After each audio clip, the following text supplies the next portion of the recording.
সেদিন হচ্ছে আমার খুব বেশি ভর্তা খেতে ইচ্ছা করছিল, তো এর জন্য হচ্ছে আমি ৩ ধরনের ভর্তা করেছিলাম। এর মধ্যে প্রথমেই ছিল বাদাম ভর্তা। বাদাম ভর্তা আমার খুবই ফেভারেট।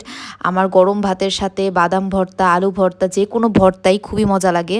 তো আমি হচ্ছে প্রথমে বাদাম ভর্তাটা খেয়ে নিলাম, আর হচ্ছে আলু ভর্তাটা এরপরে ট্রাই করলাম।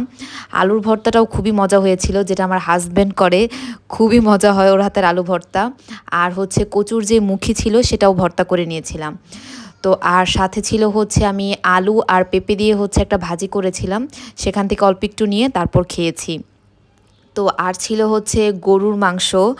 আমার কাছে হচ্ছে আলু ভর্তার সাথে গরুর যে ঝোল থাকে বা গরুর মাংস, সেটা খেতে খুবই মজা লাগে। এর জন্য আমি আলু ভর্তাটা পুরোপুরি শেষ করিনি, যাতে হচ্ছে আমি গরুর মাংসর সাথে সেটা এনজয় করতে পারি। আপনারা যদি কেউ ট্রাই না করে থাকেন, অবশ্যই গরুর মাংসর সাথে বা গরুর মাংসের ঝোলের সাথে আলু ভর্তাটা মাখিয়ে খেয়ে দেখবেন যে খেতে কেমন লাগে। আমার কাছে তো পার্সোনালি খেতে খুবই মজা লাগে। আর এই গরুর মাংসটাও খুবই মজা হয়েছিল। এটা হচ্ছে মা রান্না করেছিল, একটু মাখা মাখা করে একটু আলু দিয়ে, খুবই মজার ছিল। তো এটাই ছিল আমার লাঞ্চ।